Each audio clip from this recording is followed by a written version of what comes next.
on time. Hi. Hello, everyone. I mean, my God, it takes time to load. Oh, my poor raccoon here isn't even showing. What is this? Okay, guys, I'm sorry about that. The raccoon will soon appear on the screen. Do not be afraid. Don't cry for the raccoon. Welcome everyone to PTV. This is show number. What is it now? It's show number 7. And today we have the great pleasure of introducing Jan, right?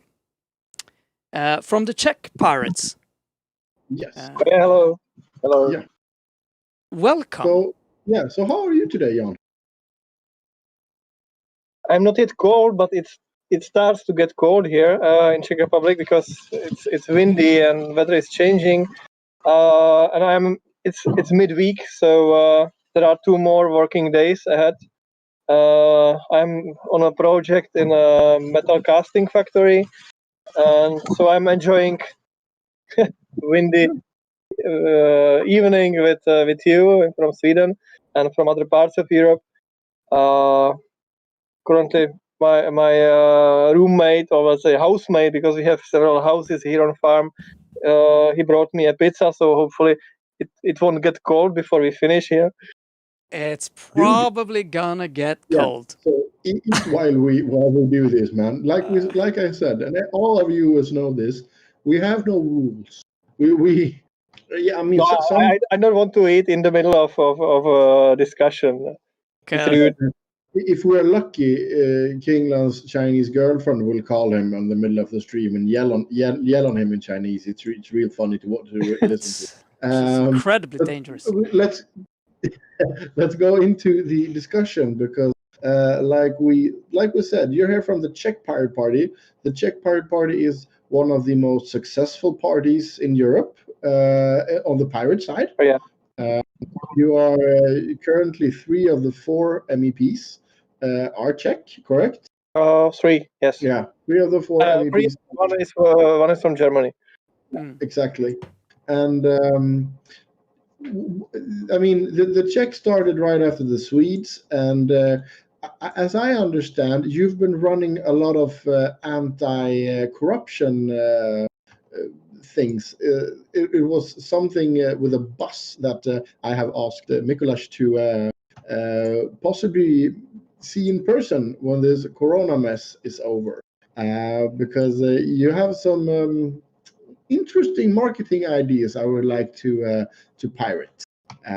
But that will be for another episode, because you work a lot with transportation in Europe or something like that. Could you enlighten us a bit more on what it is that you work with? Too many questions. So let's start with Pirates. I'm a newbie in Pirate Party. I joined Pirate Party in 2017, just before they won elections. Well, not won, but they got almost 11%. So for us, it was a great success. So I joined Pirate Party before it was cool in Czech Republic. But my understanding and my knowledge about the famous past, or the wooden past, how to say, the beginnings, is limited. I know that in 2009, in April, Mr. Kadešávek published a message, please join us because we want to do something like what pirates in Sweden do. And I think in June they registered on ministry. So the Pirate Party was created in 2009 in before holidays, so in June. And but for some time they had no successes, and maybe it was because they needed to grow up. Yeah. And once these people grew up and understood the mechanics, how to communicate with people, because originally the party was full of nerds, full of quite specifically not challenge people. That's rude. They had to build some ideas on, because it's even now it's quite difficult to define what is Pirate Party. Well, what is the program and what is the philosophy of Pirate Party apart from free internet, of course? But you can't win elections with just free internet topics. So is it technology? Is it liberty of speech? What are core values of a good pirate? Because of course, let's go to my idea why we won so much in why we got so many percent in Czech Republic, and I think it's because there were never ever pirates in Czech Republic because we are inland country, so there are no Vikings, there were no Caribbean pirates. So the idea of pirates is open to be filled up with other symbols, with other memes, or how is it called in English? So in Holland, or in Sweden, if you say someone is a pirate, of course, first idea is someone who robs ships. Yeah. Here we had no such bandits, so we could keep our romantic idea of Johnny Depp style of pirates. So there were no negative connotations to this term, and I believe there is plenty of pirate parties in the world which are not called pirate parties. There are middle liberal parties in India, in the Netherlands, but they are not called pirate party just because the name doesn't match the atmosphere or the idea. And we do have a pirate party in the Netherlands as well. Yeah, but is it successful? No. But come on, I mean, there's the Czech Pirate Party. I mean, I would call you successful. German party, okay, they're running out. They're coming in. Slovenians have had some luck. France has had some luck. The rest of the Pirate Party is not very successful. Yeah, Iceland maybe, but yeah, I kind of want to stay there for a little bit because you said that's one of the factors, because I think everyone wants to know, like, also kind of in what way would you say, like today that you have grown, because I at least Otto was onto something. I think the anti-corruption stance that you have is pretty, hard, like those kind of values, some form of transparency and hold people to account, and what would you say that you have grown on top of that kind of the core digital values of the party? So the question about corruption and anti-corruption values, well, I think the success is based on several things, not just about the name, but also on the fact that these people had the time to grow and to communicate and to form a team. And the team now in parliament is a bunch of friends who started this party and grew together and shared their, well, how to say in English? Well, their conflicts were managed after that time. So these are no newbies in discussion. So they had their time to clarify their word opinions on different topics, because if you have a party which is formed in a year, of course these people will clash. Yeah, these people will go against each other to form their opinions, to get the upper hand, to be the first, and there is internal competition, which of course draws down the results, because if people see these people are not aligned, so there is an internal conflict. Of course, we will not give them our votes, because they will transform their conflict on our problems. we don't want to share your problems, internal problems in your party. We want a strong team to lead us. So a strong kind of core leadership team that has been there for a long time. Yeah, core leadership team is one of key success factors here in Czech Republic. And the other thing is that they had no past in politics, so they were clear. And this third factor is, I think, that you can see everything on Pirate Forum. We have a sort of outdated but still working forum where you can discuss like this internet discussion forum. It's not Facebook, but it's a classical line feed where you put your comments under the comment of your predecessor. So kind of forums like Yahoo discussions, yeah. But this enables your fans, your voters, to see what you really think, yeah. And this is unique in at least in Czech Republic. So no other political party has this kind of transparency, that they openly share their conflicts and their discussions and their views. So you see in the kitchen of the Pirate Party here in Czech Republic, of course it's a mess, yeah, because people say, yeah, you idiot, yeah, what you said here, that's nonsense, and see this long line feed and say, what are they speaking about? But in fact, every party does that, but internally, so they don't show up. Yeah, they don't show to people, and when they are in TV, they say everything is okay. We manage this, but then the party splits, or these people leave the party. So the transparency is about openness, or how to say in English, the straightforward communication.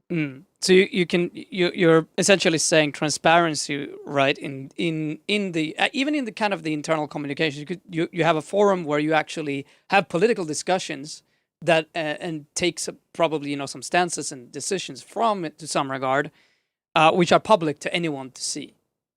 Yeah, and of course there are negative comments, but you can make your own opinion as a voter on that person, and you can see his past or her past, how they communicated in the past. And of course, some people don't like it. Even in Pirate Party, there is a pressure to use more internal channels. You don't want to share your half-baked opinions to your opposition. Yeah. To governing party, you don't want to show that you are not aligned, because then they can use it in media, saying, oh, pirates invented this silly thing, and go look on forum and you will see what they think about. So of course there is internal pressure to somehow to hide some things, and if we don't manage somehow to find the right balance, of course it will have a negative impact on our on not popularity, but not on our public. Yeah, but I mean, I think it's we've been talking a little bit about different organization structures and so on, but it's interesting here, and I think if the forum is built in a good way, I don't see, and kind of clear, this is kind of internal discussions. This is not an official decision or an official position. This is a discussion about a position. I even think that in many ways, at least for the people who go there and look, the people who are interested in the source, even if the media picks it up and tries to make it into a thing, you can always refer back to the source, say this is, that's just a discussion and we are transparent about it. That's the difference from. I think there is actually always certain people you won't reach no matter what, but the people that actually are interested in source and transparency, they'll be critical to these sort of things. Just a quick thought there, because I like that idea very much, and I believe if we're ever going to establish any trust in politicians ever again, we need to know what's going on behind the scenes. Yeah, you have to be open-hearted to gain the trust again. It's just that you need to sustain the kicks in your heart, yeah. Because if you say something silly, and everyone says something silly, I say it twice a day, something stupid. So then you have to face the consequences, and not everyone is first skilled in diplomacy, because of course we have experts on transport, we have experts on culture, we have experts on something else, but not every such expert is expert on communication as well. So they all sometimes maintain some strong positions. Yeah, they say not in my name. Yeah, I will not support that. And then if you explain them the situation, they change their minds. But their past, their communication is somehow archived in forum. Yeah. So after several years, you can say, "Oh, what you supported in 2017? That was kind of silly, really." And of course, you have to somehow face your ghosts of the past, or how is it in English? Yeah, I understand. And I mean, in the fast media environment you are today, this can become pretty big. But I mean, I do believe, a lot of people, if you just have a channel out where you say, yeah, I did that and I changed my mind, and you can actually see the reasoning here. That as long as you can get that out, I honestly believe that it's never, more and more people are very distrustful of media. Because they do, a lot of media at least, do simplify things to a level. So if you can, like the simple headlines and the simple attacks, I think they're gonna get, it's gonna get hard. It's gonna get really hard to at least get young people to bite. Yeah. Well, just my question on Sweden: how independent are your media in Sweden? I mean, officially they are all independent to a certain extent, but I mean, of course, they are basically owned by two big families in Sweden. These are, it's not a lot of people who owns the media, and then you have the government, kind of government channel, and in terms of reporting the news, it's gotten lazier and lazier and lazier. You could put it like that. It's more like Twitter, it's Twitter news, right? So it gets banal or trivial. It gets very trivial, and I mean they pick up whatever. I mean they'll do some rewrite of whatever TT and Reuters write, right? You know what I mean? This big kind of international news organizations, and there was they've done some really good reporting, but it comes very far off and in between, and very rarely will they challenge power.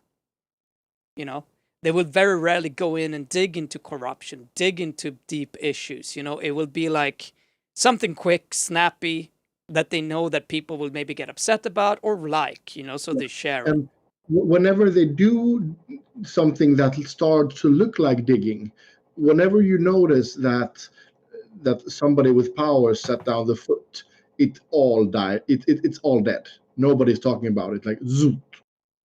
Mm-hmm. Yeah, they kill stories pretty quick. Yeah. So I would say, even though that Sweden is supposed to be not very corrupted, it's supposed to be a free country and stuff like that. I mean, yes, we are a free country, and it's very free for people with power to also use some corruption, because we do have a shitload of corruption in Sweden, but the corruption is almost only concerning money. Corruption is always first about money. My question is: are these families linked to politics? So Yes. are members of these families in politics? I don't think they are themselves, but you could put it like this: Svenskt Näringsliv, which we're gonna talk more about actually after this, which is these organizations of big corporations and who kind of speaks on behalf of the private industry, have an enormous influence over politics, and since for a long time, both of the parties have very good relationships with the top level of the ownership in Sweden. So very rarely will anything happen, nothing major will happen without the consent of everyone. And there's been this kind of culture in Sweden for a long time and it's kind of shifted these days, because traditionally you had the Social Democrat Party who had the great big unions, right? And then they would we have this idea that the big unions and the private industry should agree on the terms for the market.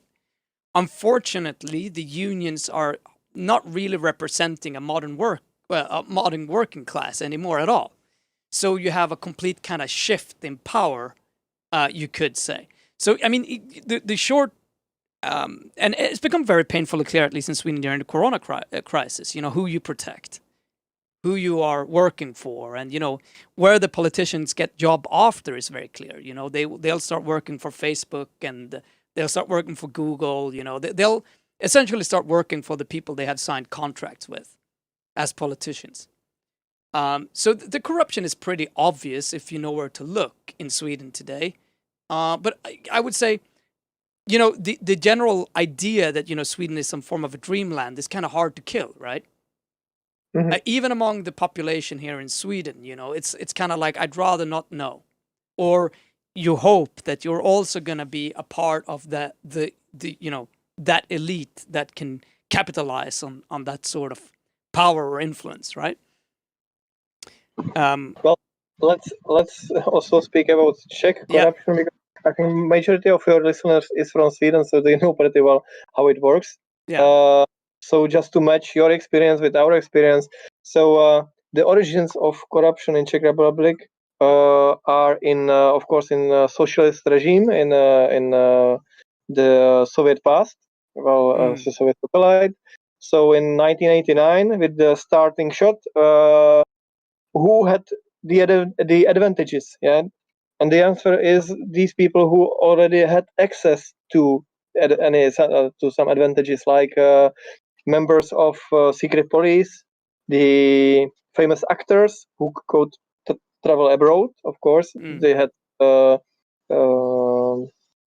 boni, but I don't know how to translate it in English. But there was a convertible, like convertible peso, but Yeah. convertible money from dollars to Czech crown, and you could buy some foreign things in the shops called tuzeks.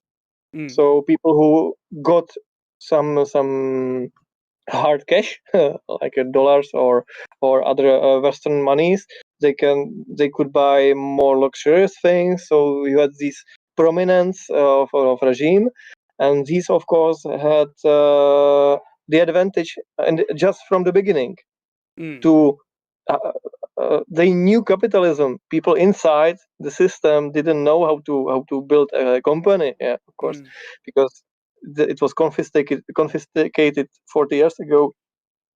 And so the democracy in Czech Republic was built by ex-communists, more or less. Yeah, of course there are exceptions, but generally saying, these old wolves just dressed as sheep, and they started to build capitalism because they have seen that it's all over. So yeah, maybe in a way, it's a little bit similar to Russia then, but maybe a little bit similar to better. Russia, but not as bad. Yeah, because Russia never ceased to be an imperium, and the worst thing what can happen to you is to be an ex-imperium. Yeah. So to know about your famous past and your shitty present is hard to bear. Yeah. So we had no glorious past as Czech Republic, in fact, in Middle Ages maybe, but always we had to balance the powers from the West and from the East, and somehow to live in between as a crossroads. But Soviet Union as Russia, yeah, you can always relate to Peter the Great and Catherine the Great and everyone the Great, and now we don't have anything to eat. Yeah, so let's vote for Putin, because Putin will be the great leader. Yeah, so Russia is stuck with past and with the glorious past of being Soviet Union, and you can't change that in the mindset. Yeah, we had practically no mindset to start with because we were a satellite of Soviet Union, so we had to build our we had to build our present on just from the beginning. Of course, with help of people who led in the past, which is of course a drawback if you had to use the experience of ex-Bolsheviks. but I think we managed quite well. If you compare to Hungary, if you compare to Poland, we are not yet shooting LGBT. We are not yet shooting immigrants.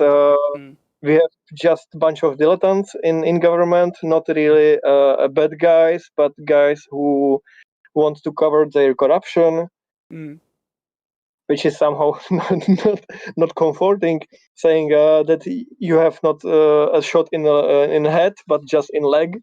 But I think we quite managed well this transformation. It's not a finished transformation, but we are still in the European Union. There is no Czech exit planned, and it's not supported because we are, of course, receivers of money. And speaking about money, once you get money from someone, you don't bite the hand which feeds you, as to say. No. So well, you feed us also. I believe Sweden is also one of supporters. Yeah, I don't know. I think, you know, when you get into the nitty gritty of things, I think Sweden essentially pays more than it gets. But obviously, it's actually not. I'm not the expert on that. We should get Renee to. Obviously, these years we are paying a lot now in the Corona crisis. And are there any? Well, of course there are. Is there a movement which has some support about let's leave European Union and do it as we did in the past? Yeah. I would say there's quite a lot. Really, I mean, you could say that I don't think that any actual political party will push the question. If you're looking at the established political parties, they will go out and they will say, you know, the older parties won't say anything. You could say the new right wing, the alt-right parties will say they want to do it, but the reality is they're not gonna do it. So, but a lot of people are upset, and I think have, you know, had enough, because the general news from Europe is always that we're supposed to pay for something. You know, that's when it becomes news, right? And to be honest, when we are pushing the news from Europe as well, you know, which not a lot of people do. I mean, that's one of the things we're hoping with this show, right? Is to actually create a European channel for us Europeans to communicate and talk about local, but also common issues. But there really isn't any media to talk about anything good. And obviously, when we talk about it, we say Article 13, you know, that's probably pretty fucking bad, you know? So bad news sell. The good news don't sell as well. So if you say something will be forbidden, something will be destroyed, it gets more attention than if you say, okay, European Union funded reconstruction of a road or a new school, and then you say, okay, we deserved it. Yeah, so why to speak about that? Yeah, I think one of the things, at least that I'm not sure, I hope that we start to wake up to, at least in Sweden, you know, is that, you know, it's like when the central bank of Europe starts printing a lot of money and you start talking about, okay, how are we going to do this? You know, is that we need to rethink our fundamental financial system, you know, and how we are dealing with these sort of things and the problems of quantitative easing and increasing the amount of money to the extent that we have today, which is essentially, you know, a tax on the poor. It's just that it's not obvious, you know? And I believe that there's a lot of these things that we need to consider and, you know, probably at least as pirates have a way forward from, you know? But that's kind of beyond the thing. And I think that, you know, I think that understanding is growing, that we are living in a kind of, at least in Sweden, a system that is collapsing slowly. I think for in Czech, you know, it's still feeling like you're going forward. You're leaving dark days behind, right? To a certain extent. Now, it's not easy, but it's like but you know, from most Swedish people's perspective, since the 80s, nothing has gotten better.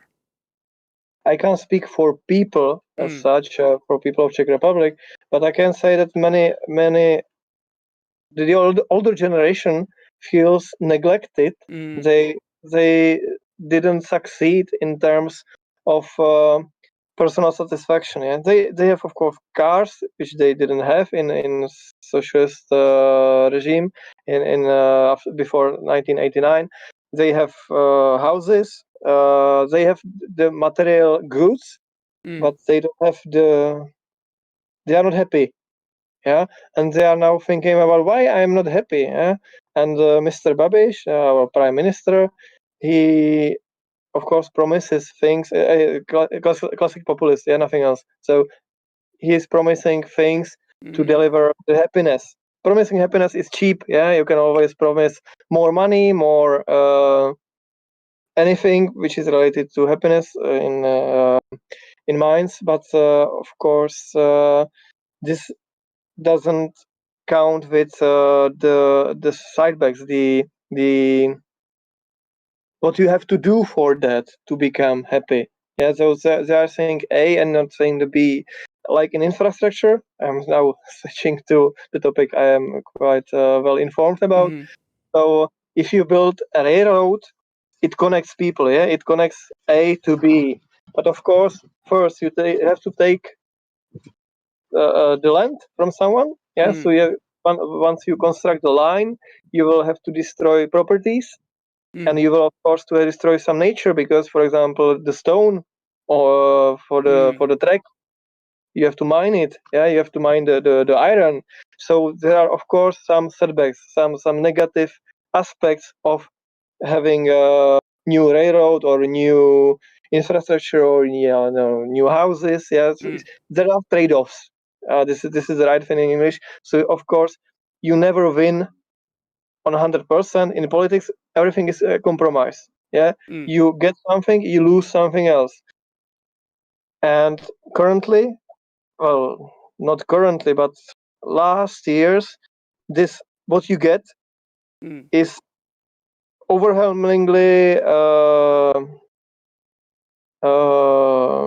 present in media. So how much we will get if you vote for someone or if you decide somehow. But it's negative. The negatives aren't discussed, meaning that always people are surprised when something's come on, like now we will have a new road, and then people start creating communities, and these they join together to oppose some idea. Now they realize that everything will be destroyed, and this is like from here to here. Yeah, so there is no balance in discussion. It's always either that or that. Yeah, people never meet in the middle somehow to really do any politics. Because politics is really to get together and find common view on different opinions, and then join, and then you have the connection. And infrastructure mainly, it has to be a common goal. It has to be public discussion with most of people involved, and there are many people involved in discussion about any highway, for example. And this doesn't happen here. That's why people got frustrated, because but can I ask, why doesn't it happen? Yeah. Because we were not used to discuss. Yeah, in Soviet Union, you don't discuss. You get shot. Yeah, well, not shot really, but you get repressed if you show that you have a different opinion. So many people from older generation, so like me and older, because I was 8 when the Soviet Union collapsed, so I am quite young, and I'm not a boomer. Yeah, something. I'm a younger boomer. So I had time to adapt to new things and to new system. But of course, people who were, for example, 20 when the system collapsed, they had more difficulties to adapt to actually to the idea that someone is listening to them, and they can really talk to someone and say, no, I don't want that, because so this you can't you can teach it on a school, but of course these schools have to be transformed first, because socialist schools were not built on discussion. They were built on creating workers, like production line. Yeah, socialist school was a production line. So you get child in, you get workers out. Yeah, let's build new country. Let's build socialism, because this is how we will prevail. Yeah, patria o muerte. So this has to be constructed from just the basement, and we have not succeeded in every term. Yeah, of course there was some progress, but you have to work with what you have. And if you have 1 million communists in a country of 10 million, you have to use communists to build anti-communist regime, which is somehow paradox. Yeah.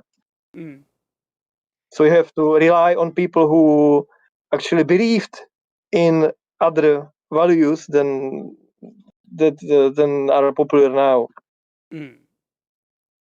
Yeah, and I think, you know, it's interesting that you talk about values as well, because I mean, I believe there is really, there's been like one of them. You can at least say, let's take Sweden for an example. I think it's really exaggerated as well by the media, right? I'm not sure if it's the same there, but in Sweden you would have, it's very good to take a very hard opposing stance. I mean, that's very easy, and it typically will get press, and you get that sort of, you know, these people are absolutely against and these people are for, right?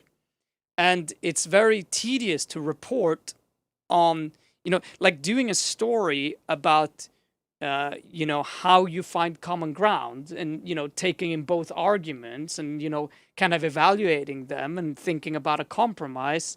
That's not really, you kind of want to have a story that this person is awful. Look what they did. They had, you know, they were in a school and they were actually dating someone. That's horrible, you know. The story, okay, well, it turns out, you know, these are both 25-year-old people who met on another app as nothing. Yes, they were in a school. It's not where they, you know, you're like, just as a kind of weird example, but I know that that's an issue for press here, at least. How is it in Czech Republic? How is it with press in Czech Republic? No, it's owned by oligarchs mostly, not everything, but major media now are owned by either government party or by oligarchs, not directly like the families you were speaking about. So families related to some kind of business, and they use media to support their political views. So yeah, Křetínský, you have Babiš, of course, as a prime minister. He owns, I think, 40% of media market, maybe. Of course, you have other people who own, for example, coal mines. It's a good thing to own media and influence people to get your ideas through. That's good business. Yeah, I mean, it's the kind of the ultimate business. You could say, but just to say that in some, so you could say Czech Republic has a more direct. There is a more direct link between power and you know, between media and politics in Czech Republic than there is in Sweden. It became 100% link since ANO, the actually governing party, got in parliament.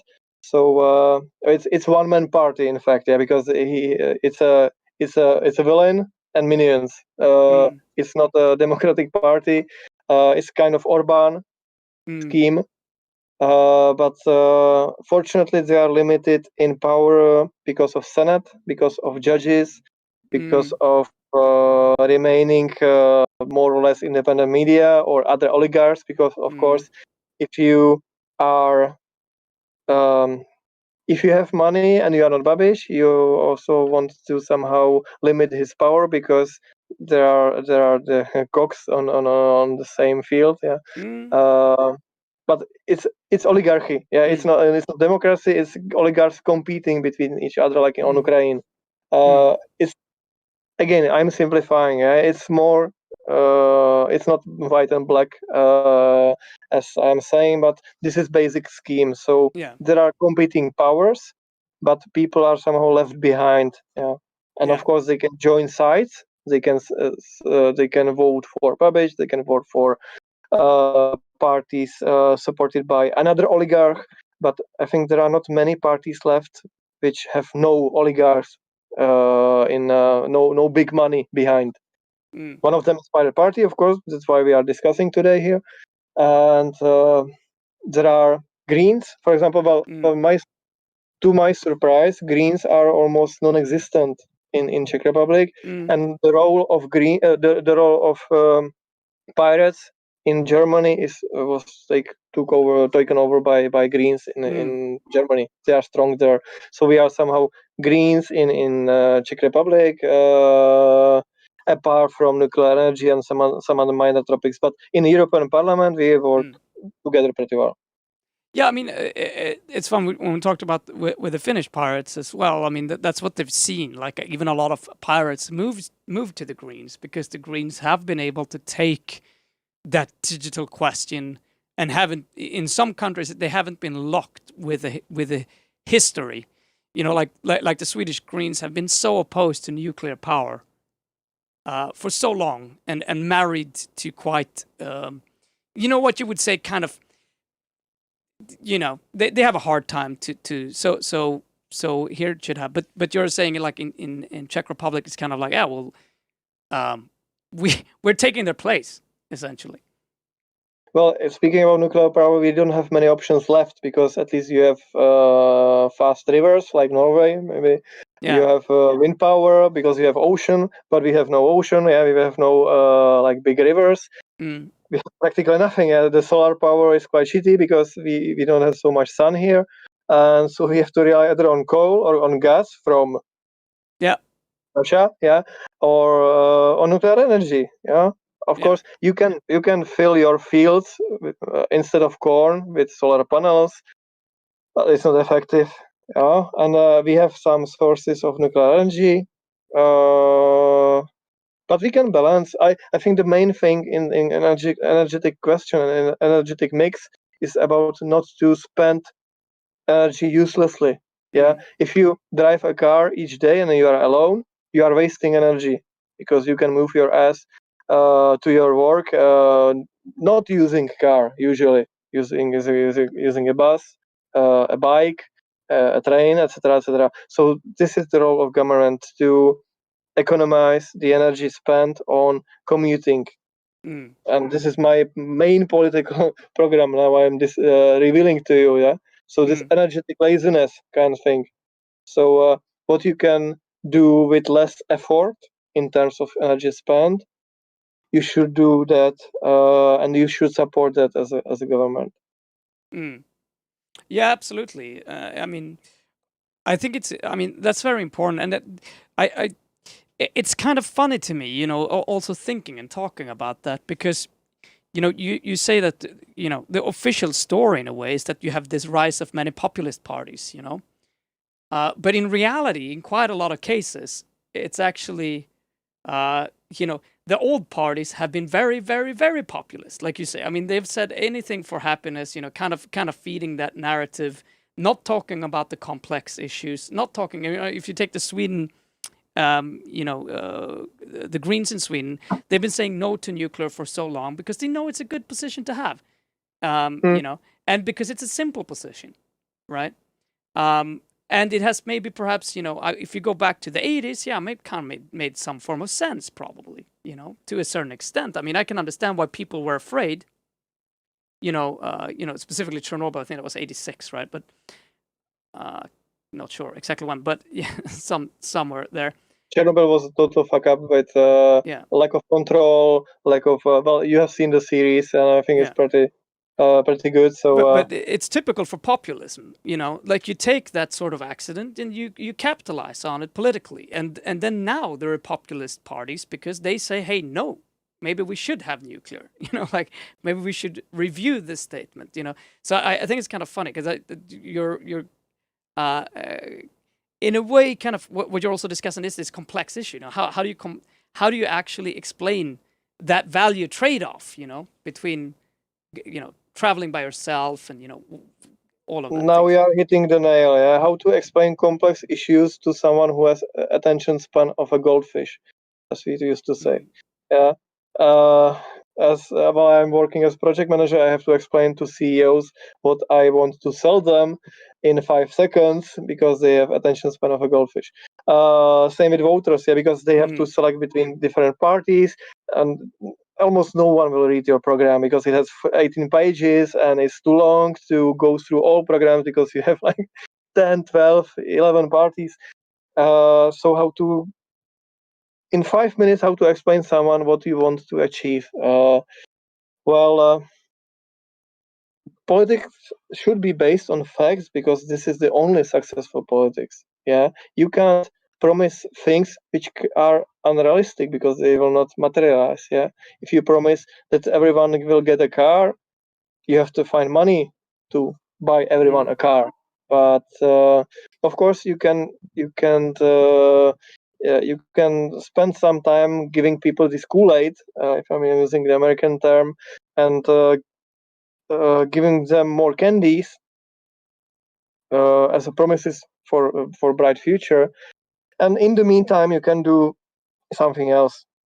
Yeah, and of course there are also there is also pressure in Pirate Party to get more than this 15, 17% as a liberal democratic centralist party, which is open to all ideas and opinions, and it's based on facts because you can't explain these facts to people who don't want to listen, who want easy solutions. Yeah, like so the people who are listening to populists saying, today we are doing that, tomorrow we will be there, and join me because I'm the best one. Yeah. And this is how to explain someone in 5 seconds why to vote for you. And if you are charismatic, which fortunately Mr. Babiš is not because he is a kind of a I don't know if you know series Mesh, American series Mesh. No, I don't know. Otto, what about you? I'm sorry, people who watch do. No, I'm just looking for an analogy of a comical personality. Well, he doesn't speak well Czech. He is not good in rhetorics, so he always get lost in some mental rubbish. So once he is not supported with his own media PR managers, he ends terribly in discussions because well, what is that? I don't understand. Yeah, and this is not a leader. Of course, we once. I'm afraid that once in Europe there will be another Hitler in terms of a charismatic guy who can promise anything, and the people believe that he will deliver. These guys like Orban and Babiš or Kaczynski, they are second-rate villains. They are not good in rhetoric. They can't take masses and push them to east. Yeah, they can lead them to war, as to say. Because in fact they are just doing their own business and covering their own business with some candies. They're you could say they're still kind of small scale in their views of just protecting themselves and the kind of corruption that they're already doing as well. Maybe their vision covering corruption.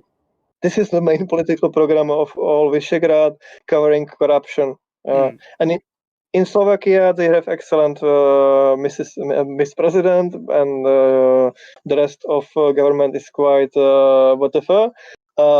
Here we have a really strange combination of gerontocracy combined with oligarchy. In Poland, it's Catholics mixed with populists. So the mix is different, but the point is the same as you said, covering corruption with candies, with politics. And we have to look out for what I mean. I know what do you think about that, Otto? But there was so much to think about that I'm going to sum it up to this. Yes, we have an extreme problem with. I'm not even going to say a right wing, but a fascist rise in Sweden and in the rest of Europe. And we have to. we really have to look out for the little Hitlers that actually are out there, because if you look at how politics work today, on the contrary to before even the First World War. I mean, if you look at early days politicians, it was a guy on a box with an idea, somebody who could present options for people. I mean, you have the Churchills, and which was later, and stuff like that. That was the politicians for their time. They were needed during the war times. They were the speakers.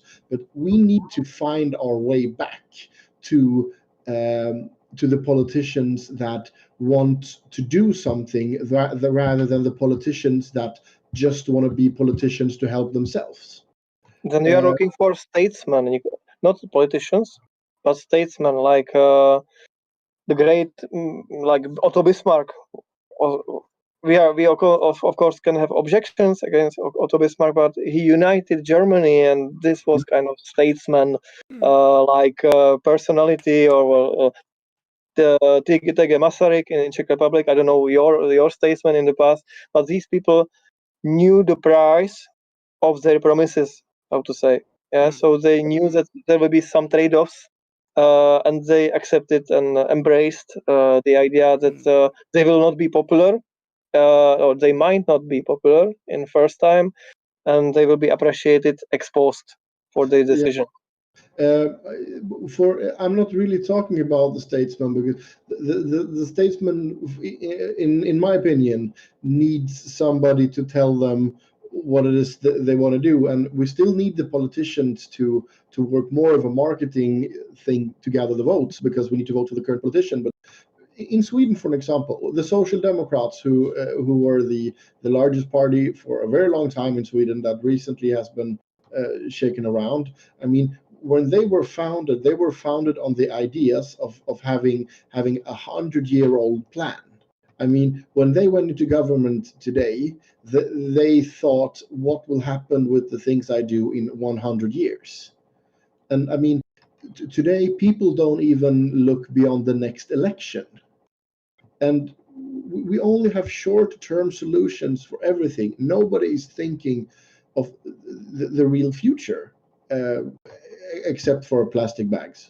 And that we have in common, even in Czech Republic. It's difficult to plan anything. Well, infrastructure, you can't build a highway in 4 years. Yeah, if you have election term in 4 years, meaning that first year you find what who is who. Yeah, and last year of this term you do elections. So in fact, you have 2 years for real work, and in 2 years you can start something, but you can't really finish anything. And it means that you always are covering your back and thinking about future, solving your past skeletons in the drawer, and you really don't have time to do anything productive in politics. At least here it's very difficult. Same thing. Yeah. So how to get out of the box? I think I want to say one thing, because I just kind of to the background, and because I think there is a difference to some extent, and it's interesting to hear, because I mean, when you go to Czech history, I mean, we're talking about 89, right? 1989, 30 years ago. I mean, we're talking about I would say the fascism is a little bit different, you know. In Sweden, it's kind of grown upon a long, you know, you could say that a lot of regular people, have listened to promises for a very, very, very long time, and their actual life has gotten worse too. It's not like they can say, oh, I have a car now compared to previous. Most of them will have to say, oh, you know, my life is actually worse. Right, and the political parties will say, no, it's much better. Look at the BNP, look at these numbers, you know, and it's kind of breeding this form of total cynicism, right? So people that are just completely cynical, and they will vote, to the right, just because they are saying something different. They don't stand for any different politics. It'll be the same. There's essentially the same. There's no argument on terms of policy apart from some small immigration reforms, right? Between them. So it's not now important to win, but to make someone else to pay. Yeah. Yeah, more like that. You're Yeah, not voting to get ahead, but to solve the crimes of the past, or how to say. exactly. It's more like Revancheism. Yeah. revenge voting is kind of what I've been let down. These fuckers screwed me. I don't care that these other fuckers are gonna screw me probably, but at least they're honest about it. So because it's more like what Otto kind of talking about is a vision. There is no vision for Sweden forward. There really isn't.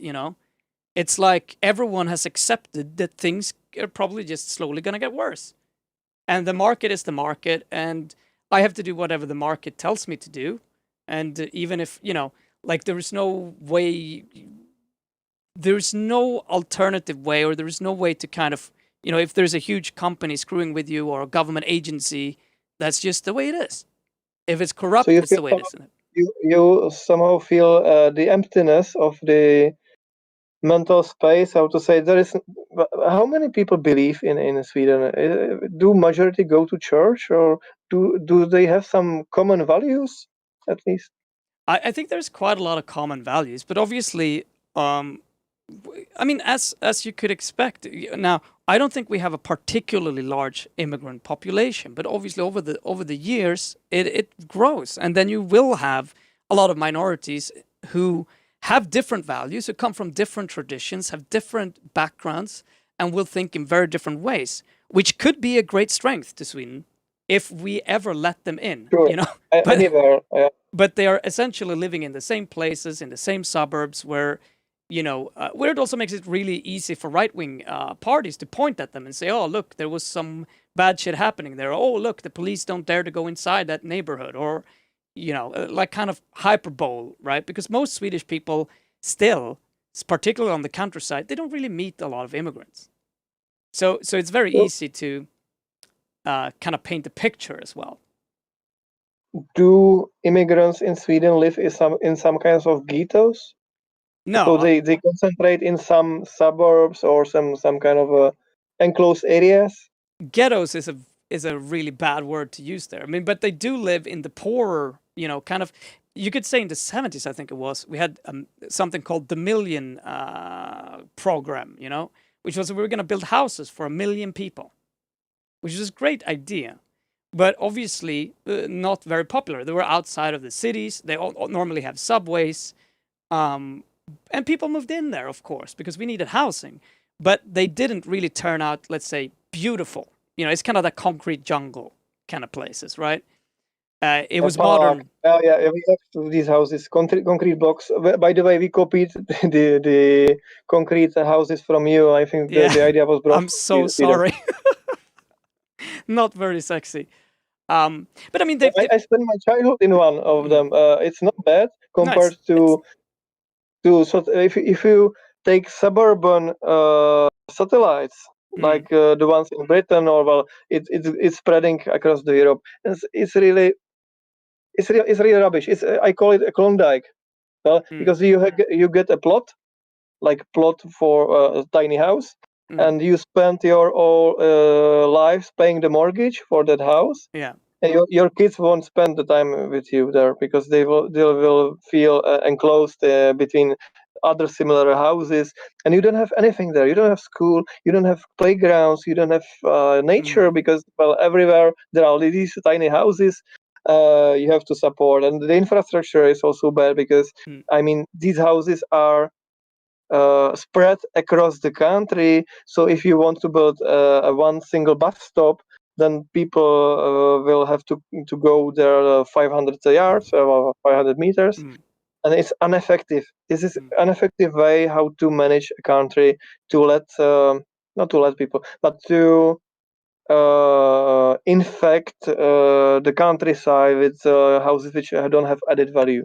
Yeah, at least here behind me there is a farm, a collectivo because I'm renting the bottom house there to my colleague. He's a member of Pirate Party, so we are tiniest cell of Pirate Party here in Czech Republic because we have pirates in one farm. But this has some sense. This house, yeah, it has some history. It has some production value, of course, because we have garden, we have animals, and so we are somehow self-sustainable in some sense. But if you take any house in suburbs, it's just a dormitory, right? Because you have to spend your time commuting, making money to support your house, and in fact, you just spend the night in your house. So what's the fuck? Yeah, what's life about? Just staying in the house you have to pay and to dream there about new houses. Yeah. No, I mean, and it's absolutely true. I mean, so I would say the program itself wasn't bad. You know, you need affordable. You need affordable housing. God damn it. You know, and we haven't done that for so long. And the part of the reason is obviously that every time you start talking about it, people who have an apartment, who own an apartment, gets terrified because they need, you know, the value to go up, right? But the fact is today, a lot of people, you know, live, particularly a lot of immigrants live in these areas, right? So the Swedish middle class can kind of drive past it, if you know what I mean. And they don't have to really see it or live in it. They just get some stories in the news. And obviously the right-wing parties capitalize on this a lot because every time there is something happening, there will be a huge news story and they will, you know, they'll never forget, right? So if you read, you know, the right-wing news and they, you know, they have a lot of online channels, that's all you're going to hear, you know? So that's obviously, I mean, it's a big issue, clearly in Sweden, and it also means that we cannot really talk policy, you know, like we were talking about, like how you know, getting into how do you discuss this, how do you make something complicated easy for people, you know, it's hard to point to the corruption, you know, to how much money we actually have, you know, to saying we can do this, we can build more schools, we can do all of this. Because the general mindset is there's no money. There is no money. And there is no money. And the problem and the economy, you know, the parties have been so good at saying that there is no money for you. There's no money for this. We need to make this cheaper. We need to make this more efficient. We need to privatize this, privatize this, privatize this, privatize this, privatize this, and privatize this, right? And then it turns out that politicians are the ones who does it, right? It's their friends who start the businesses, right? So the vision, I think, at least for Sweden, is important, and I think that's something that can help, at least in trying to change the narrative. But you know, does any of that relate to the Czech Republic at all? Well, here the government starts to spend money, not efficiently, but of course they use the pretext of pandemic to spend more money on things. And just when I arrived from my work, I was listening to radio to check Rozhlas, and I heard that Smartwings won't be supported by government. It's an airline company, to simplify, yeah. And of course, during pandemics, a lot of companies got into trouble, and there was a big discussion who to support and who not to support. Yeah, because of course everyone has friends somewhere, and shall we support a private company, and why to support Smartwings and not CSA and someone else? Yeah, because the boss was on a wedding of prime minister. Wow, okay. And there was a lot of discussion who to support or not. Of course, we had to buy the masks. Yeah, masks. Government bought millions of masks from China, and of course there was some deal behind, and all boxes from China came with "Long live the partnership of China and Czech Republic," printed with big prints, and one of other parties in government, because there are three parties: ex-communists, social democrats, kind of Czech, equivalent to your social democrats, but more socialists than democrats, and ANO as a populist party. So this coalition, of course, also wanted to profit from the crisis, to simplify, and there was a lot of bad blood behind these deals, because of course government wasted really a lot of money on masks and on protective gear, and it didn't appear. It appeared in stock just after the major peak of pandemics, and everyone was asking why it took so long. By the way, because of course there are companies in Czech Republic which produce actually this protective gear, and they offered this gear to Czech government for free, for example, yeah.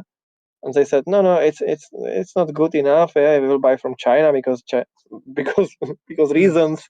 I can't find out the reasons for that.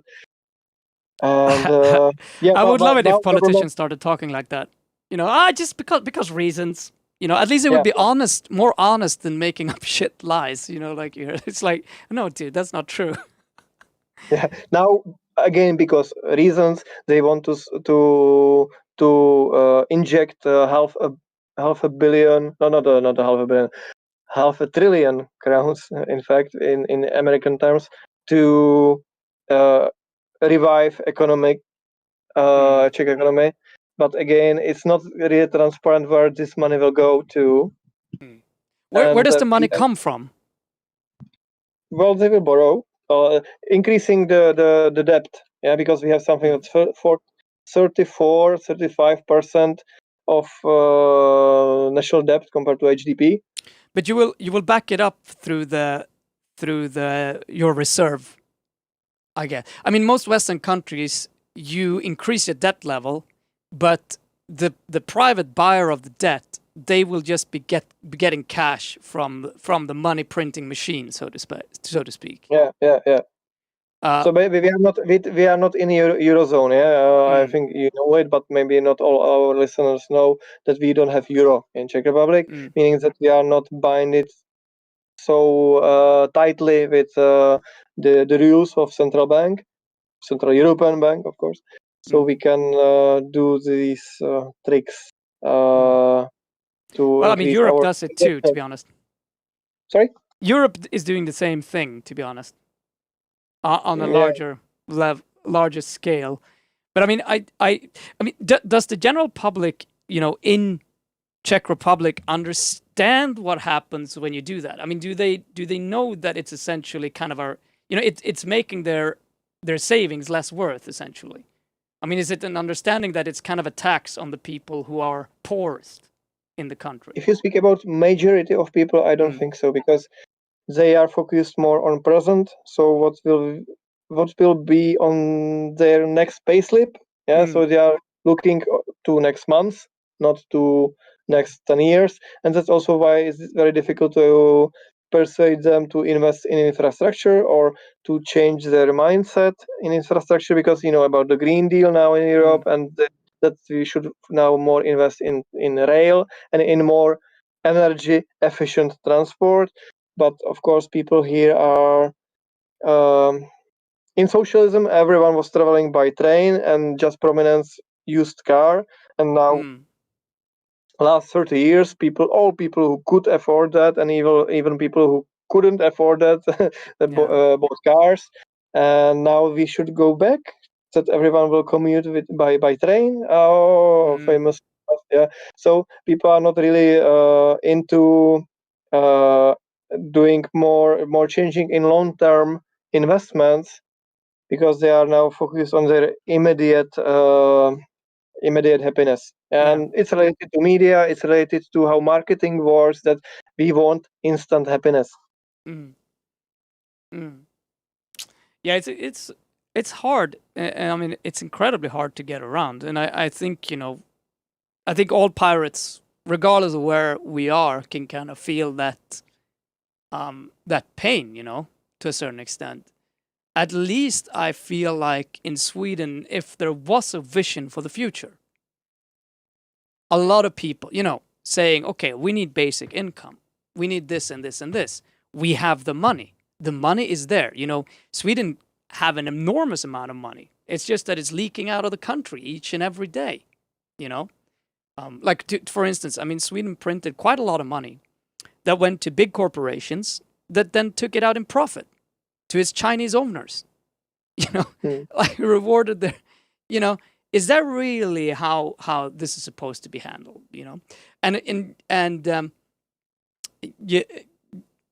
these kind of things, at the moment that it's something that matters to the elite in Sweden, it happens very fast. And I think the lie about that we don't have any money is going to become harder and harder to uphold. So, and maybe there are some countries out there who feel that at least maybe that's a possible strategy forward to at least talk about vision. Do you have any other suggestions kind of how to get around that? A common goal. Well, I am remembering Kennedy now, and in his famous speech, I don't want to somehow modify it. So the point was that we are not doing things because they are easy to do. We are doing things because they are difficult to do, and this difficultness is something what merges in a nation. So if we have a common goal which is not easy to achieve, this is where we build the nation. This is how we get the inspiration, a vision to go. Yeah. In his case, it was going to the moon. Now China wants to go to the Mars. I think this kind of common goal is important to have people make to believe in something greater than immediate consumption. Yeah. And they can sacrifice a lot to achieve this common goal, because then they can be proud. It's funny to speak about these things these days, because everyone is rational in politics, and everyone is rational. As you said, everyone is looking for savings and how to economize. But pyramids, they inspire us after 6,000 years still. So it was a good investment, in fact, because 6,000 years we have something which is attracting tourists, of course, but also which has some added value to the nation. And Egyptians, if you speak about Egyptians, they can relate always to their pyramids and to their pharaohs and to their famous past. So we should have something to be proud of, famous present also. And I think this is where Chinese are strong in, that they have famous present. Finally, they are a super nation. Yeah. Finally, they have strong cosmic programs. They have strong army. They have they have built the infrastructure. So the going from Beijing to Shanghai is faster than going from Berlin to Prague, to other to other parts of Europe. So in fact, this is where they achieved success in terms of being a strong, unified nation. Of course, they have a lot of other issues, and they are. In fact, it's a totalitarian regime. It's a dictatorship. China, nothing else, and they are killing Uyghurs, and in fact, they are somehow as a fascist Germany compared to in 30s. So I'm just saying that people should find something in common. It could be Greta, yeah, it could be some kind of global warming or global change of climate thing. Yeah, so let's adapt ourselves to climate change and not find ways how to plant a trillion of trees. These are big things.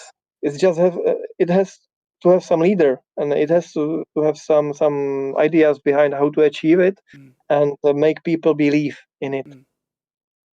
Yeah, I mean, I think you're absolutely right, and it's kind of interesting, because to a certain extent, and I would imagine, particularly coming out of a communist regime, you would have that kind of extreme individualism, that almost fundamental belief that if I earn a lot of money, that makes society good, and that's all I have to care about, and kind of that rejection of every single common dream that exists based on the fact that you don't want to be a part of it, and I'm an individualist. I think and Sweden is kind of typical that way. It goes extreme one way, and then it flips all of a sudden. It's like really extreme the other way, and being able to both know that you're an individual, but you're a part of something, and I feel like what you're talking, because I'm a part of a vision, I'm a part of something bigger than me, is super important when you're trying to, just build anything really. Yeah. A pirate party is called neo-Marxists in Czech Republic, just because, of course, they speak about such kind of things, that let's find a common goal. You are right. Yeah, last 30 years in Czech Republic, everything was extremely individualist. I want my own house. I want my own car. I want my own life. So going single, no family houses in terms of that. Your grandfather is living with you, etc., etc. Everyone went just crazy about having his own life. Yeah, but you are not owning your own life. You always live in some kind of ecosystem. So yeah, that kind of thing now went to the extreme, as I was speaking about satellite housing and troubles with individual automobilism, etc., etc. So now we are getting back some, because we have experience. And in past, for example, and I think in Latvia, now I'm taking a specific example, there are elderly people or seniors. Oh, I think he dropped out. Yeah. But he'll probably come back. Who take? It's. I think it's internet connection. It's got the lag. Yeah, the internet connection is probably a bit bad. We'll see if he jumps in again or if it works out. But it's really interesting to hear, and I think I'm just mesmerized by the conversation. I mean, I feel like finally there's a history lesson I could appreciate. Something changed. No, nothing is moving on the picture, and a lot of things was moving before. We'll see. If you hear us, try to close Discord in some way and just open it again. Start Discord. If the case is that you're hearing us, but everything is laggy back, then that could be. I will switch off camera. Okay, perfect. Well, we hear you now at least. That's good. Well, I'm switching off camera because first it's getting dark, and second I have some lags, and we have 7 minutes left, so let's speak now on a radio. Yeah. Live. Absolutely. Let me just do this as well, so it looks a little bit more pretty. Look there, a pirate flag in the background. What about that? You were going through an explanation there. Do you know where you got cut off? You were talking about essentially the satellite housing and that kind of. The extreme individualism. In fact, this was here the reality for last 30 years, that the pendulum swinged on the opposite side. So before, no one practically had a private property, because every company was owned by state, every plot of land was part of state, and now any person could own anything. So people went crazy and they started to purchase things. Like I remember that it was quite common to have a brand Igelit.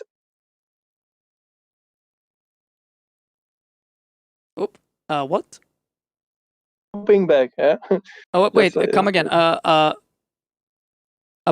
What you cut out there? What did you say? It was quite common for everyone to have a plastic bag with a famous brand. In 90s, you were a king if you had a plastic bag with a brand of some famous company, just because there were no such things before. Yeah. But such silly things happened that people were crazy about Western things and the individualism. So you can own something, and no one is blaming you for owning more than your neighbor.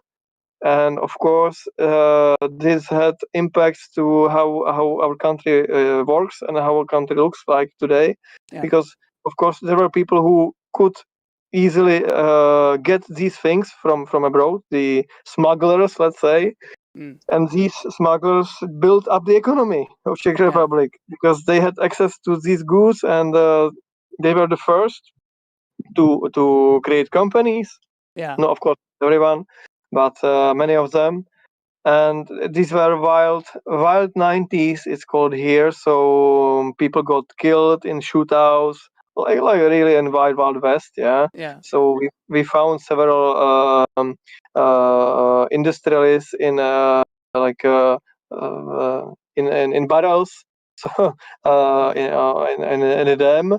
So these were really like wild 90s, I would say. And once Soviet soldiers moved out, of course there were a lot of properties unused, and we had to privatize many national companies because everything was nationalized before. So denationalization, how to say. This was also a big thing, and many people lost money on that because they were not skilled enough to deal with business, because you don't learn this in socialism, how to run a company. So No, and also like you say, I mean, kind of must have been like a little version of Russia in a way. I mean, the people had the power before. They have the power now, just in a new way. Yeah, it was like in Russia, but luckily more with Western influence, and people here are not too emotional, not too linked to some imperialism past, as I said, because we had no glorious past to rely on and say, yeah, well, we will be now great Czechia, yeah, and we will get territories in Hungary because we want to get our part of country back, like in Hungary. You know, they built the monument of Trianon in Hungary. You know. Yeah. No, because what you're talking about, I mean, I think it happens anywhere. I mean, this is kind of one of the horrible, and you know, one of the things to really look out for, you know, that at least I think from you know a Swedish lesson, because we've been privatizing a lot, is the fact that corruption and privatization tends to go a little bit hand in hand. If you have politicians who can sit in the board in companies, you know, they may not be the best people to handle privatization themselves, right? And it's been a journey, but I mean, to a certain extent, I'm happy to hear, because, you know, going back to collectivism, you know, that sort of thing, you know, like, because I mean, in Sweden, it's like this: you live your life, you know, you go to school, and it's actually done. It doesn't cost you anything really, which is great. You know, you get a university, you know, you get an education, you get a job somewhere. And then you're supposed to be able to get a house. The problem is that unless you have a family that can support you, you're probably not going to be able to afford it. And today, most young people, you know, millennials and Gen Z, they're having a real hard time if they're in the city. They're not going to get a house. And most of them can't start a family, you know? So same here. Yeah, it's difficult to get for a young family a mortgage, because you have to have quite a couple 100,000 crowns, Czech crowns, of course, but it's still, I think the ratio with income and spending is similar to yours. So let's say several 100,000 crowns to get a mortgage on a new house, not a new house, a mortgage on a new house. Yeah. And I mean, it's the same, especially if you want to live somewhere reasonable. And I'm saying that because it's like most people actually want to live, you know, not more than 45 minutes from the place they work, you know, no matter how you travel, right? So it's really tricky for people to kind of get that amount of cash. And if they do, then you're really inside the system, because if the market crashes, you know, and you lose. You know, say that you, for whatever reason, if you can't pay the rent in Sweden, you know, you know, the interest rates on your loans, then you're really screwed. They're gonna sell your apartment, but you still have to pay the rest. So that's it's a complete nightmare situation. Like if we would have a crash on the market here, loads of people would become homeless overnight. And a lot of people are pushing the system because everyone knows, you know, it's kind of that general rule that, you know, me, kind of that idea, me first, and if I can get a loan, I'm going to take it, you know? So politically, that market is extremely important. The problem is you have more and more people who don't live in that market, either because they can't afford or because they say, fuck this. This is crazy. If I'm having this big, I'm just going to have to work here for, you know, 50 years. And if I say something wrong to the boss, I can lose my house. You know, that sounds really dangerous. You know, like, how can I plan a life on this? It creates a toxic environment where you have to obey in order to get any benefits. Well, here in Czech Republic, almost 1 million of people is in some kind of debt troubles. Execution is it's called. So the 1/10 of population has troubles with paying their debts, which is awful lot of people. And it's not luckily so harsh like in Sweden that you will lose the house, but still you will have big troubles, and you will have to become a slave to a company which will somehow balance your debts. And of course, there are advisors who can help you to somehow not lose everything, but it's very uncomfortable. Not just uncomfortable; it's really spoiling your life for, let's say, 10, 20 years to get out of these debts just because of one bad decision. And you know what? Honestly, I think if the Pirates were to talk about this honestly and openly, you know, to a certain extent, because I know that I'm not sure if you do in the Czech Republic, but I think there is a lot of these issues that can actually be, people understand that they are a little bit complicated, and I think a lot of people understand that the system itself is problematic. You know, it's wrong. But quite a few, at least in Sweden, of the established parties will ever say anything about it because they have no intention of changing this. Well, you can always be the lucky one. And people like to play lottery. That maybe I will succeed. I will get a nice new house and new car and bank. Now I'm on the street. Unfortunately, many people don't know how to plan properly and how to somehow manage their accounts.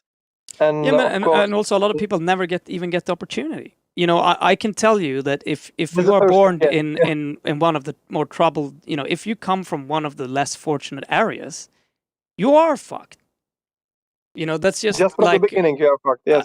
That I can tell if you, and I'm not saying that everyone is fucked, but I'm kind of saying exactly that. I'm saying you may be one of the unicorn that gets picked up early as to be set as an example for how you people can succeed, kind of. You know what I mean? And you may be able to market that, and we can keep on publishing kind of that dream. But in a lot of places, you don't have the social possibilities, the economic possibilities. You are in an environment where none of that even matters to everyone around you, or they have already given up, which is hopeless. You know, the schools won't support you. You know, there will be nothing for you there, and even for a lot of people who have done everything right. You know, even born in you know, unless you were at the right time, you know, got an apartment with the help of your family, because that's pretty much the only way you're gonna get one. You know, and you have to have that type of family. Then to many extents, you are kind of screwed. And I'm not saying that covers the whole country, but you know, where most people want to be and want to live, right?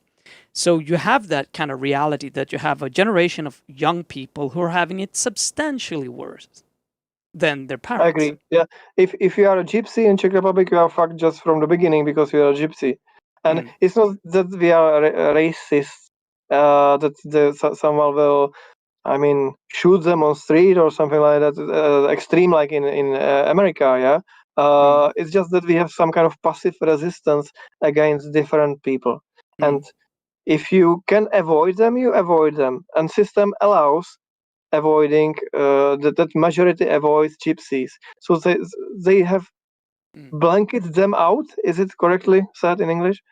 No, I understand at least. Yeah. So in fact, they if they can be avoided, they are avoided. So if you can somehow make their life worse, then the majority will do that. Yeah. So they somehow concentrate in ghettos. We don't call them ghettos, but in fact they are ghettos, kind of communities which are enclosed, and they can physically leave that. There are no walls or fences, something like that, but there are mental fences that if you go somewhere else, that people will look differently on you, and they say, okay, dirty gypsy, what do you want here? Yeah. So yeah, I know what you mean. Yeah, we of course have this similar. We don't have many immigrants here because somehow we are not attractive apart from Ukrainians, but they come here to work, and we have a strong relationship, positive relationship with Ukrainians. So this is not the same thing. But with gypsies, we have unresolved issues from the past, and somehow we have latent passive aggressiveness against them. And it's sad because somehow they speak Czech. They do well. They are not different from us in terms of culture. Yeah, they listen to the same music. They, I don't know, go to same films. They are not Muslims. Yeah, they are better Christians than we are. But somehow they don't match to general public opinion. Yeah, and I'm sad. And for example, in Pirate Party now we have 2 candidates on senators from Romani side, so gypsies. And I also believe that there are several Vietnamese and some other minorities as political representants. So I am glad I'm in a kind of foreign legion, sort of pirate party, that we don't care about if you are black, white, green, etc. That only your mind matters, only your opinion matters. Yeah, That's a good thing. Yeah, and we should kind of wrap it up. But Yeah, I mean, yeah, it's been sorry. no. Very interesting to talk about, and interesting to hear. And I hope that the pirates of all creeds and backgrounds and wherever you are in the world. You almost said Caribbean, right? Yeah, particularly Caribbean pirates. Because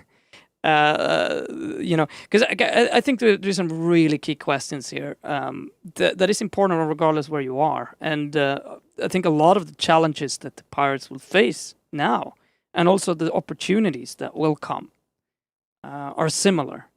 And at least for us in Europe, I believe it's incredibly important to communicate and talk to each other, because as it is right now, very few countries can do that much on their own. I mean, I'm not saying you can't do much, but if you really, really want to be able to talk about vision, as you say, and not just lie about it,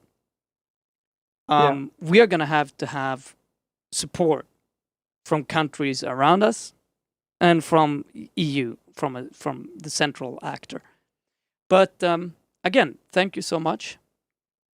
Thank you too to invite me in your late night show or late evening show. And hopefully we will hear each other, let's say in a half year, maybe after county elections, which will take place in October here. So we will know more about the future directions of Czech Republic. And maybe next time let's speak about this infrastructure, because somehow we don't mention that too much here. About what topics of European transport. Yeah, for example. Actually, we have a lot more to talk about. We even didn't really cover Corona, and we didn't really talk about China that much either. We didn't talk about the bus. They don't know why we showed the bus. Okay, we have the bus here in the background. There's been a bus on the stream, and we haven't talked about why. I love this show. Okay, so have a good night. Sorry, could you just quickly mention the bus, because we have a picture of the bus here in the background. We mentioned it at the start, but what was that, and what did you do with the bus? Famous bus. Oh yeah, the bus spent a night here on our farm as a bus stop, because they are doing the tour of Czech Republic related to these county elections, because we have 14 counties, including Prague, territories, how to explain. And so we hope to get more representatives, of course, on this level. This is kind of middle level politics in Czech Republic. And the bus serves to promote the idea that future can be changed. Yeah. The message is on the bus. The message is that future can be different. And inside the bus, there is a 3D printing machine. There are some high-tech, not the high-tech, but some interesting gadgets, let's say, like a holographic projector. And so we do this show in different towns and cities across Czech Republic. And so this is the bus of the future. Of course, it's not the latest model of the bus because we have to economize on budget, but inside is interesting.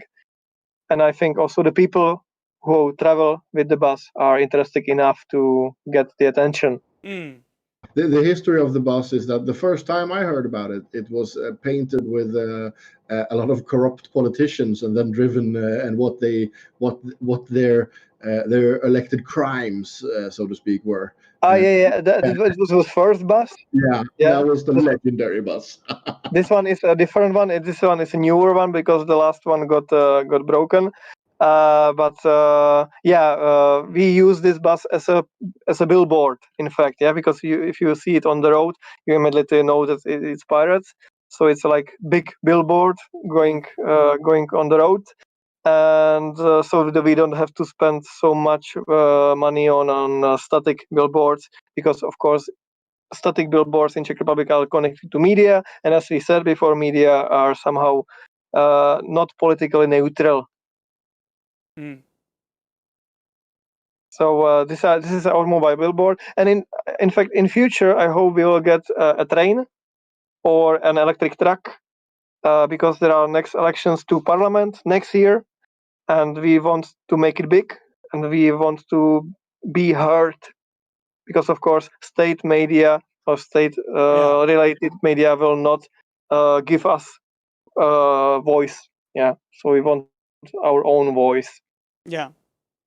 I mean, that's so important, I think, for all pirate parties to really have.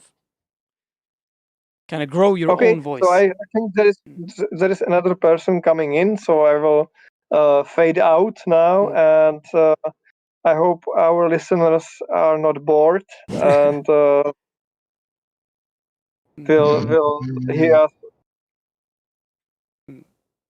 They'll listen to us next time. So have a good night. Yeah, you too. Thank you so much. And also thank everyone who's been watching. Remember, of course, to follow us on all the other platforms. And for whoever is on Facebook or YouTube, follow us on Twitch. This is where we send everything. And it's just a much better platform, technically at least, for this sort of stuff. And the more of you English speaker who comes on and speaks and asks, why is everything in Swedish? The more Kingla will have to change it to English. So yeah, I haven't even heard that once yet. So come on. Then you are not on this show today. Is everyone communicating with you in silence? Like I don't see it in the chat ever. Are you even looking in the Discord channels for once? I mean, there's I apparently gotta check. But good then, people. I'll talk to you later and have a good night. Yeah. Goodbye. Hej då.